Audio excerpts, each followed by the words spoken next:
underway at 0900. All divisions make ready to get underway reports to the bridge.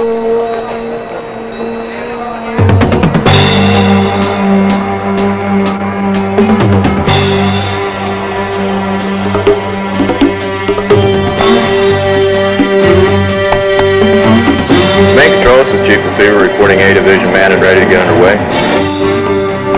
Bridge, this is Chief Smith from the Medical Department. We're manned and ready for getting underway.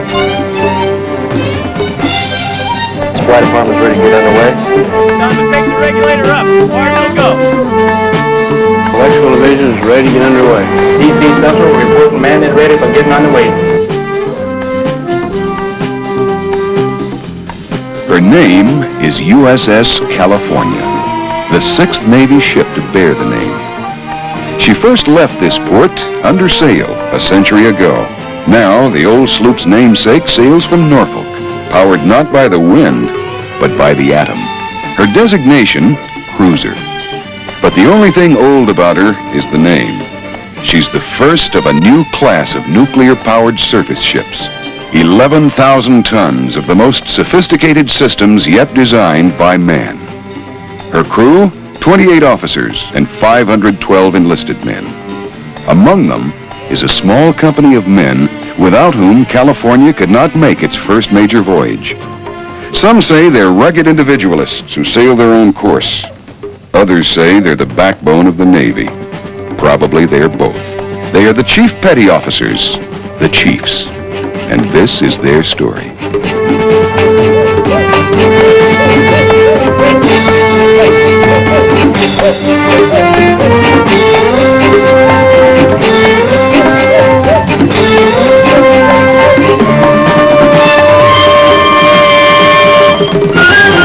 Cupola 270. Cupola 270. Cape Henry 325. Cape Henry 325. Okay, take these two. Chief Lane, Get a 222. Omega radar compare, and let's get them all together. I'm not going to come off, be in a few minutes. Okay.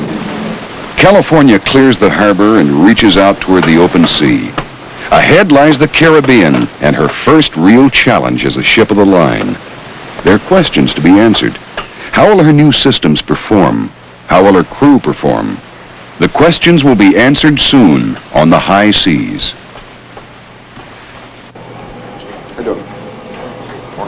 This is the chief's mess. No one would dare enter this inner sanctum without knocking. Not the newest seaman, not the captain. Such is the respect these men have earned. The chief is the highest-ranking enlisted man in the Navy, at the top of his profession. Aboard ship, he occupies a position between the crew and the officers. He is a conduit between the two, indispensable to both.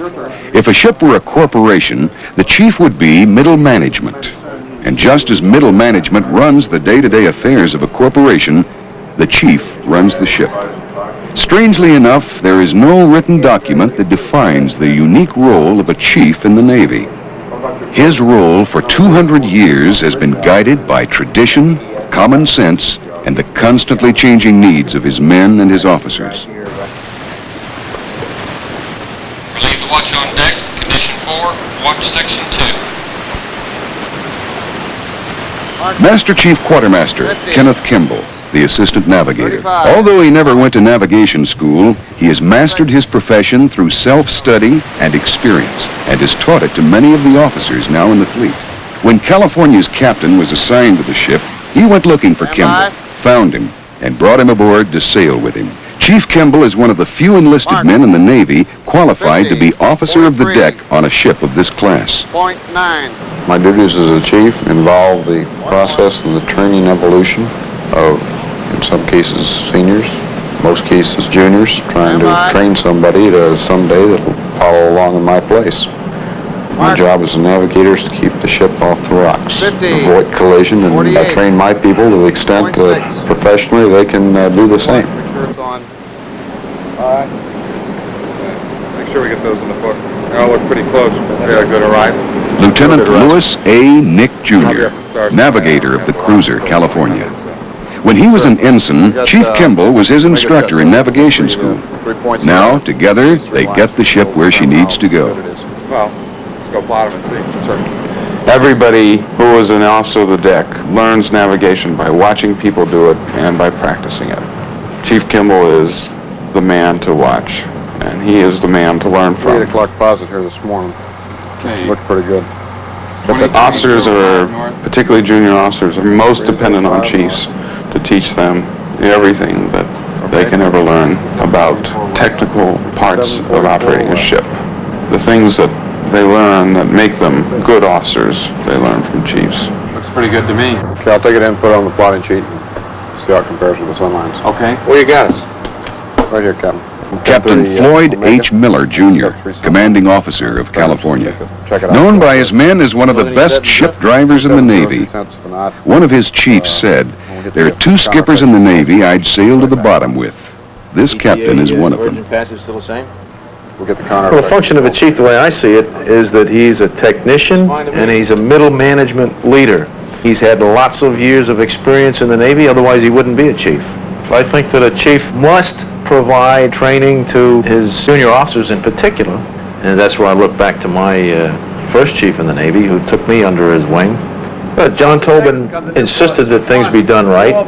He ensured that they were done right, and his men all understood that. And I saw that that worked very well, and I think some of that rubbed off on me. Morning, Captain. Morning, XO. This is Executive Officer Commander Fred Triggs, a nuclear specialist. He is in charge of the day-to-day administration of the ship. Good. Early in my career, fortunately, had an exceptionally fine chief electrician's mate as my leading chief, and I well remember the day he sat me down in the repair locker after we secured from general quarters and said, "Let me tell you how it is." And I've never forgotten that. Executive officer depends a great deal on a chief petty officer. He expects that chief petty officer, with his vast experience in the Navy, to know basically what has to be done. Very good. The California cuts through the Atlantic. Her twin nuclear reactors provide her unparalleled speed and endurance. Her helmsmen say she is so responsive she can go from full speed ahead to a dead stop within a distance equal to 5 times her own length. In the days when the first California sailed, the eyes and the ears of the ship were found in the crow's nest high above the deck. In the new California, the crow's nest is here, deep within the ship, in an area known as the Combat Information Center. This is Senior Chief Sonar Technician Richard P. Lee. With his fathometer and his sonar, he is as familiar with the bottom of the sea as Chief Kimball is familiar with its surface. With this new long-range sonar, we don't really do that much navigation anymore, but as far as sound ranging, in other words, ASW warfare, where we go out, get the range and the bearing, just get the target. That's primarily what this sonar is all about. Today's sonars compared to World War II would be something like comparing a Model T4 to a Ferrari. Chief? Yeah. We've got a contact over here bearing 335, range 4,000. It could be that wreck off Chesapeake Bay. The range of bearing sounds good. Why don't you check with the bridge to make sure? Red sonar, we have contact bearing 335, range 4,000. Could be the wreck off Chesapeake Bay. Will you verify, please? I got it.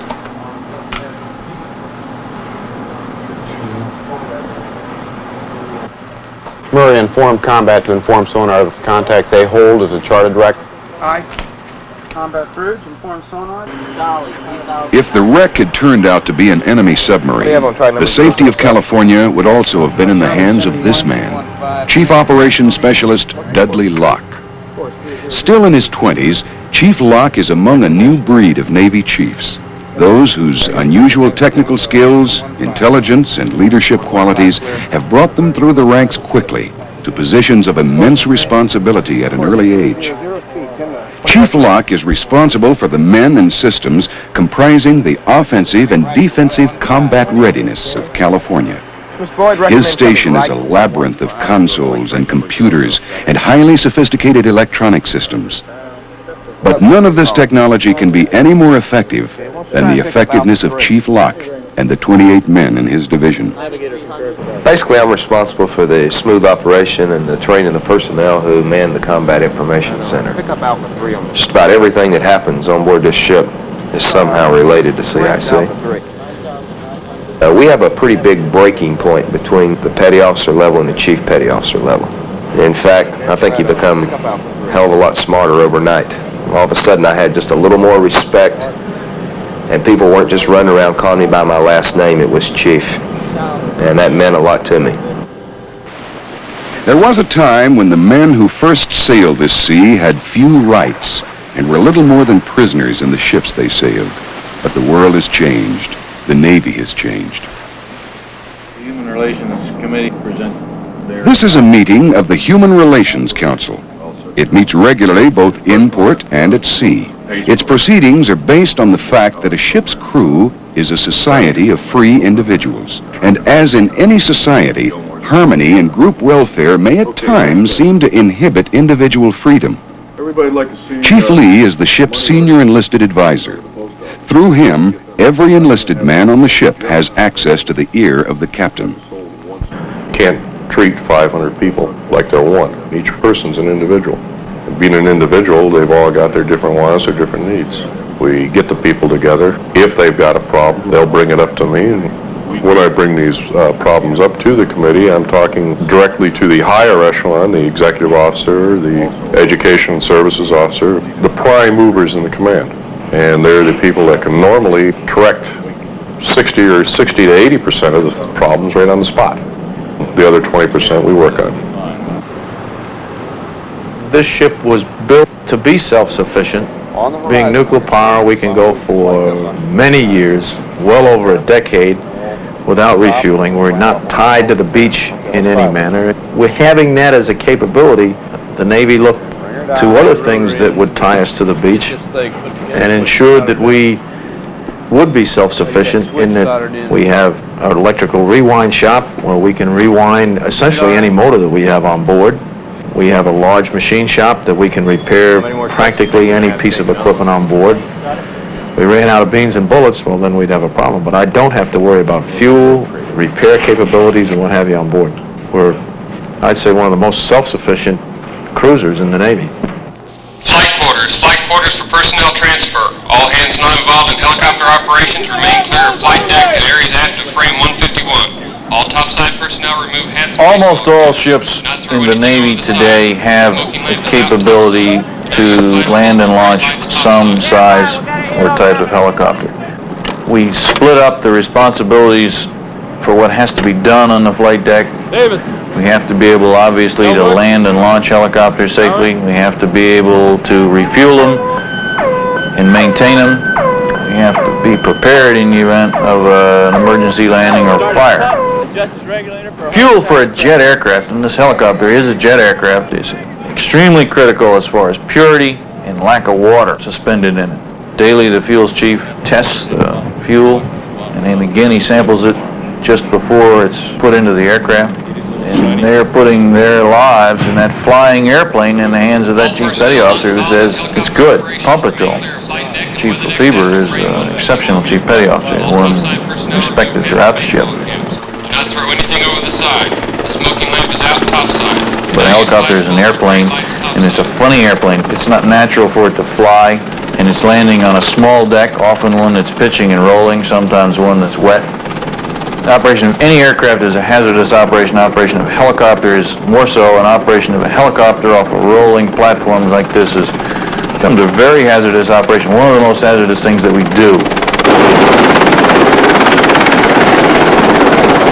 Flight deck operations, landing and launching are under control of the landing signal enlisted, LSE. Fueling is under the responsibility of the fuels chief. Firefighting, crash crew, and the responsibility of a damage control chief. So we've split it up, and each of them runs his own organization. He's responsible for the training of it. He's responsible for it being at flight quarters on time. He's responsible for what it does or can be called upon to do. And it's because the chiefs and the first class petty officers are taking charge of their area of responsibility and making it work. And all I have to do is go back there and watch. This is Camp. Well done to flight deck crew for taking that helo aboard rather rapidly. We did that with no prior notice whatsoever. There are conflicts between a seagoing career and a family. Most of them are essentially the fact that you're gone for a good portion of every year. I don't like him being away so much, but that's what he wants out of life. He wants a Navy career, and he was in the Navy when I married him. During the time that you are home, you have to really just live a year in those maybe 6 months that you are there. Before Dudley has to go to sea, he tries to get everything done that needs to be. I think for her that it's a very difficult thing, especially knowing that she has to run the home, bring up Tiffany, and all the other little odds and ends that I normally do when I'm here, that she has to do when I'm gone. The day the ship pulls in is really exciting. I have butterflies in my stomach. Tiffany's all excited, and I can't sleep the night before he comes home. It's always excitement, really. I believe my family and friends have a pretty good understanding of the rank of chief and what it means to be a chief petty officer. When Dudley made chief, it just seemed like our whole lives changed, because he had worked so hard for it, and just seemed like it was so much more exciting. He seemed so more enthused, and I seem to get more interested in the Navy since he has made chief. You lose track of time when you're out at sea. When you keep busy, the time goes along a pretty good clip. But you do think of the family a lot. You just wonder what's going on. When we got married, I knew he was going to be a Korean man. There was no doubt in his mind at that time. As far as when he leaves, the feeling has never changed. It's still a big letdown, because the kids keep me busy, so time goes by a lot faster. I keep occupied. I keep my time occupied. So it doesn't seem quite so long in between the time he leaves and the time he comes back home. But when we know he's coming back in, the kids have a big thing. We have a big countdown. When it gets to 10, the baby holds up 10 fingers and so on, and it's a big deal. And then the day he's supposed to be coming home, you just can't live in my house. Just about anything they'll bring up in the history books about this place, that place, or anything along that line. The older children especially could say, hey, I've been there. They live, or they have lived, what other kids have to study. When he made chief, proud of him, I really was. It was a big deal. As far as I was concerned, he was happy about it. Prestige-wise, if that's the right word. Yeah, really proud of him. I really was at that time. Still am. I do remember when Charlie picked somebody in on it. This is a drill, this is a drill. General quarters, general quarters. All hands man your battle stations for the firing of ship's missile systems.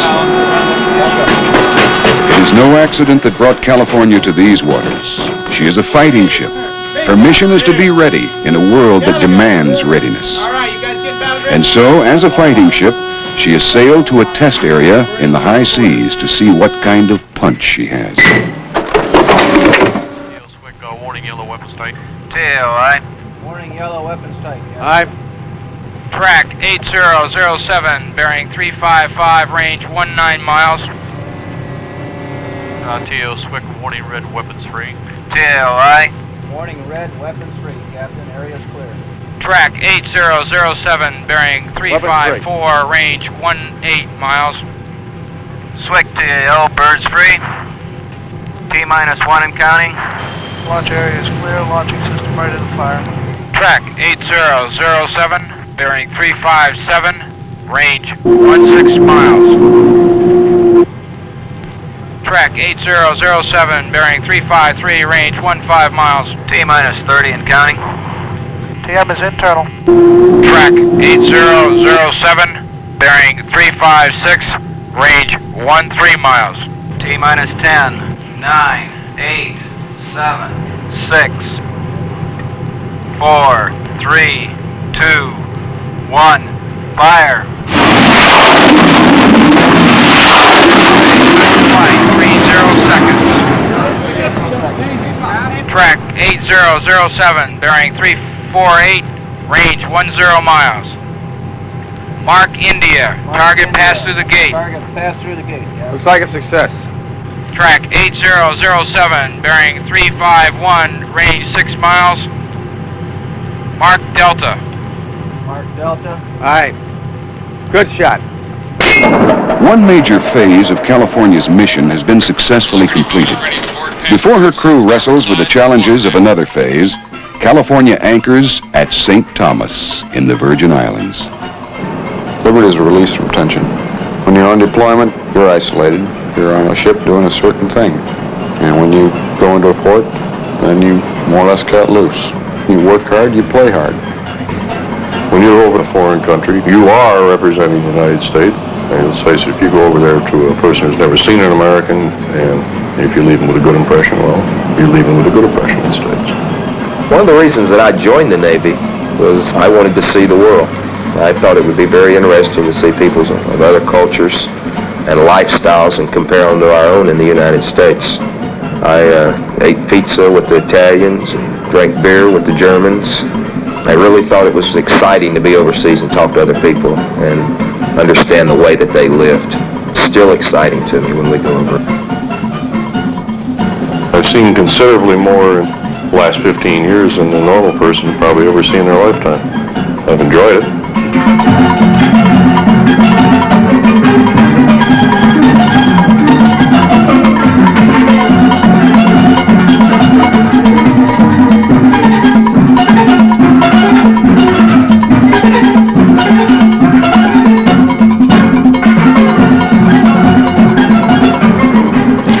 Traveling and going ashore in different countries, you more or less educate yourself to things that people spend most of their life trying to read out of textbooks.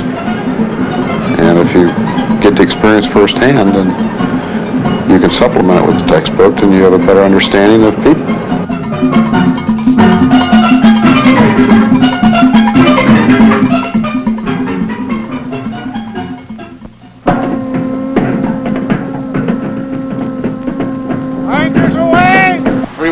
Carry you left the track, and that'll just keep easing you over.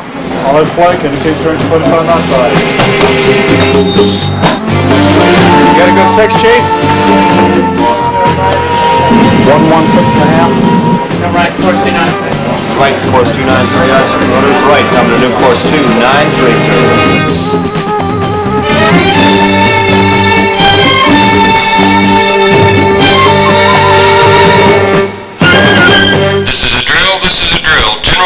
General quarters. All hands man your battle stations for the firing of guns 51 and 52. Another phase of California's mission is gunfire support, which requires very precise and demanding coordination between the bridge, the chiefs, and their men. Coming right. If there is a central focus during this exercise, it is the Combat Information Center, and on Chief Luck. 3,200 yards to open fire point. First travel. Mark pilot, Rob. 213, 13,800. All right. Bravo. Delta. 193. 193. Charlie 1. Charlie 1. 207 decimal 5. 207.5. Fire rocker. 213, 13,000. 3 minutes to open fire. We agree on course and speed. 2,500 yards to open fire point. 2.5 minutes. Control closed. 2.5 minutes. First hour. 2,100 yards to open fire. Big Mary 26 Charlie, this is Charlie Echo, on station ready for call for fire. Grid position 572385, course 155, speed 25, over. This is Big Mary 26 Charlie, roger out. Minute and a half to open fire. Minimum gun target line 214 degrees true, over. Minimum gun target line 214 degrees true, out. Charlie Echo, this is Big Mary 26 Charlie, fire mission target number Charlie Uniform 0948, over. Fire mission target number Charlie Uniform 0948, out. 1 minute to open fire. 3030. 30060, altitude 905 feet, direction 295 degrees true, troops in open, high explosive, fuse quick, main armament, 1 gun, spotter just, over. Troops in open. High explosive. Fuse quick. 1 gun. Main Grid 53030, 30 seconds to open fire. altitude 905 feet, direction 295 Recommend coming right to 180. troops in open. High explosive, fuse quick, main armament, 1 gun, spotter just, out. Stand by, kid. Up on time. Good. Ready. 1-4. Gun Stand by. 10 seconds. 10 seconds. Ready, 1-4. 5. Got target line 230 degrees true. Ready, 1-4, fire, over. Flash out. How you supposed to shoot?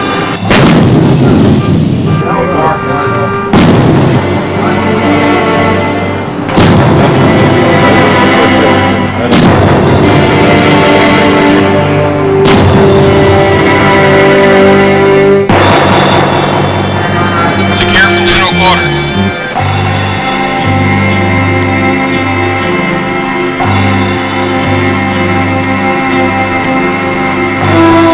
The Chiefs, a company of rather uncommon men, rugged individualists, professionals. They say the Navy is changing, and so it should, but there is something in the Chief that never changes, and that's Navy life at sea. The love of it, the respect of it, the commitment to it. It's some intangible that has been passed from one chief to another since the days of sail and the first California. Listen, Captain.